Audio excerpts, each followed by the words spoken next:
কতিপয় সেনা সদস্য যে হামলা চালিয়েছে সেটার জন্য পুরো সেনাবাহিনী দায়ী হতে পারে না। কারণ আমার কাছে বিভিন্ন মাধ্যমে জানতে পারছি যে এর মধ্যে আসলে সেনাবাহিনীর মধ্যে এক ধরনের বিব্রতকর পরিস্থিতি সৃষ্টি হয়েছে এই ঘটনার প্রেক্ষিতে। কারণ সেনাবাহিনীর অনেক সদস্যরা যারা আমাদেরকে পছন্দ করে, ভালোবাসে, আমাদেরকে সমর্থন করে, হয়তো প্রকাশ্যে পারে না, মন থেকে করে। বিভিন্ন প্রোগ্রামে গিয়েছি, সেনা সদস্যরা আমাদেরকে দেখে বেশ উৎফুল্ল এবং ভালোবাসার বহিঃপ্রকাশ ঘটিয়েছে। আমরা জানি যে সেনাবাহিনীর অনেকে আমাদেরকে ভালোবাসে।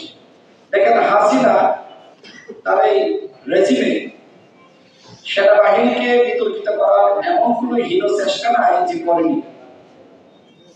সর্বশেষ আমাদের উপর হামলা, কার্যালয়ে গিয়ে হামলা, এমনকি বাথরুমের দরজা ভেঙে হামলা, এই ঘটনায় দেশের জনগণ ভালোভাবে নেয়নি।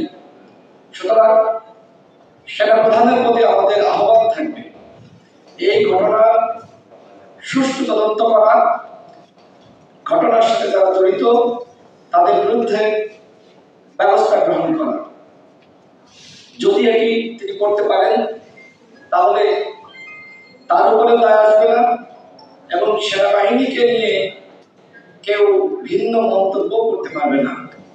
আমরা আশা রাখতে চাই যে যারা অপরাধী, যারা হামলা করেছে তাদের বিরুদ্ধে সেনাবাহিনীর পক্ষ থেকে উপযুক্ত ব্যবস্থা গ্রহণ করা হবে। কিন্তু ইতিমধ্যে আইএসপিআর এর পক্ষ থেকে যে বিবৃতি প্রদান করা হয়েছে সেটা আমাদেরকে আহত করেছে। দেখেন, আমরা সবসময় মবের বিরুদ্ধে বক্তব্য দিয়েছি। আমরা সবসময় বলেছি এই রাষ্ট্রকে স্থিতিশীল করতে হবে। আমরা সবসময় বলেছি একের পর এক আন্দোলন এটা দেশের জন্য ভালো হবে না।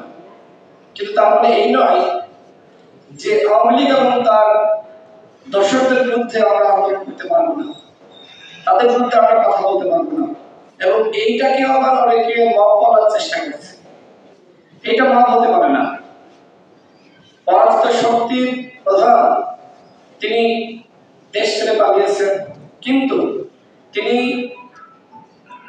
১৬ বছরে যা সৃষ্টি করেছিলেন, যা তৈরি করেছিলেন, সেই ফ্যাসিবাদী ব্যবস্থা সেটা কিন্তু এখন পর্যন্ত রয়ে গেছে।